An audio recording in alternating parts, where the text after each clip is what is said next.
Thank you for joining our Epicenter Fieldworker team. Your role will be to go out into the community or clinics and gather data from selected participants through surveys. This is a vital part of research that aims to reduce or impact public health and specifically HIV, one of the largest threats our nation has ever faced. 2 out of 5 people in our country are already infected, and there are over 2,000 new infections every day in young girls. So this is a battle, and it needs to be fought in a structured way. The information our research provides will give the government and other role players the information they need to plan health interventions in our communities. So your job is important, and you need to do it well. This video is about professional survey questionnaire techniques and will guide you in doing your job well. So what do surveys try to achieve? Surveys are fact-finding exercises to gain an understanding of the underlying reasons, options, motives, and it provides an understanding of the problems and help us to develop solutions to these problems. One of the methods used to gain this insight is a carefully designed questionnaire that is put to participants. And this questionnaire is very specific to extract very specific answers. And for this reason, it's important you adhere to the script. Do not alter questions in any way. Your skill as a field worker will come into play in a manner when you're able to participate, to make your participant feel at ease and answer the questions fully and honestly. Let's look at ethical guidelines, and when you're implementing a survey, ethics is important. The first thing you need to do is explain the purpose of the survey. It is important that you are truthful and straightforward about the survey and its objective, anticipated risks and benefits to the individual, the community, and the organizations involved in the study. Do not create false expectations in order to gain the participants' cooperation. Never make false promises. What should you say about confidentiality? You need to assure the participant that all their confidences will be kept. You need to earn their trust. So please don't tell them about other participants' conversations that you've had, because this will immediately undermine the trust that they may have in you. So do not get into casual conversation about other individuals. People may test you by asking you about others. So if you refuse to disclose other information, they're more likely to trust you and know that you will protect their confidentiality. How should informed consent be handled for an interview? Before asking any interview questions, you must obtain informed written consent. If documents exist in multiple languages, be sure to use the version in the appropriate language to the participant.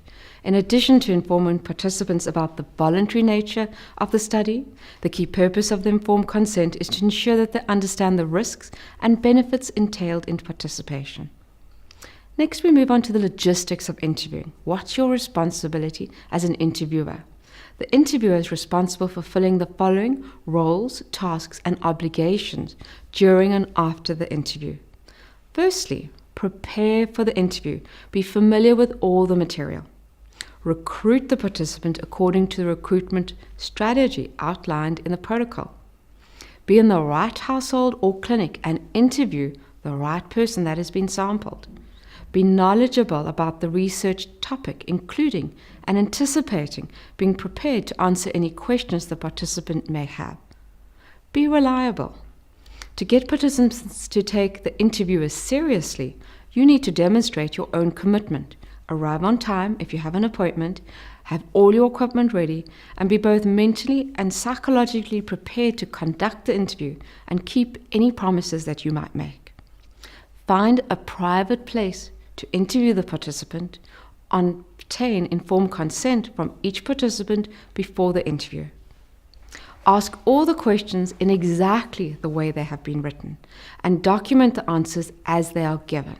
Don't guess the participants' answers because you expect them to answer in a certain way. Only document what they are. So how should you present yourself to the interviews? The relationship between the interview and the participants begins at first contact. First impressions really do count. The way you greet them, the manner you speak, the clothing, your body language, all of these must be appropriate to the culture, the setting, to convey respect to the participant. Cell phones must be turned off and placed out of view. You shouldn't be implying your cell phone is more important than the participant. Now, what do you do if the interview is interrupted? It sometimes happens that the participant interrupts the interview to attend to another matter. Be understanding and patient. The participant needs to stop the interview temporarily to attend to a personal responsibility, and the interruption occurs, then pause and resume it afterwards. When the participant returns, remind them of the questions you might want to prompt them, and then start asking your questions again. Now, how to be an effective interviewer and obtain good data requires that you are well prepared and have highly developed survey skills. The first thing is practice your informed consent. Be prepared to answer questions participants may have. Next, become very familiar with the questionnaire and the tablet. During the interview, it's important to understand not only the purpose of each question, but the purpose of the research as a whole. So if you have to explain it, you can do. Practice interviewing.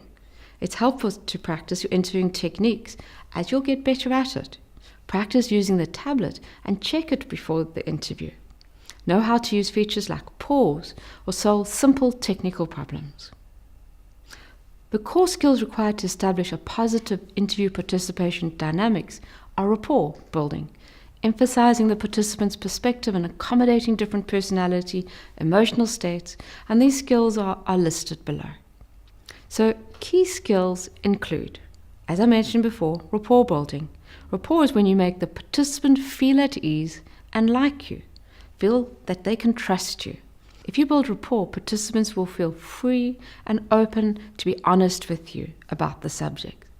They will only do this if they feel comfortable with the interviewer's presence, and they'll feel comfortable if they can trust you, feel secure about their confidentiality, believe that you are interested in their story, and do not feel judged.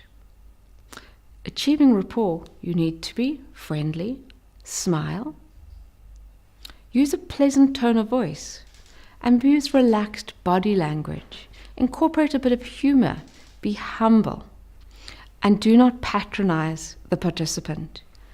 The next skill you will need to be able to is to adjust quickly to the individual participant's style. Each participant has a unique character and way, and by copying their behavior, mirroring, the interviewer can help the participant feel comfortable and speak freely. Mirroring as a participant is adapting your behavior and actions to their behavior to get accurate data from the individual. Different interviewing styles may need to be needed for different participants. For example, you might want to tone down a heightened emotional individual, such as when a participant starts crying or becomes belligerent. Adapting to each individual may require softening the way and becoming more sensitive. You might have to adjust your tone of voice to be more sober or more upbeat, or increase the warmth or social distance. So you're going to need to adjust to get the most out of your participant.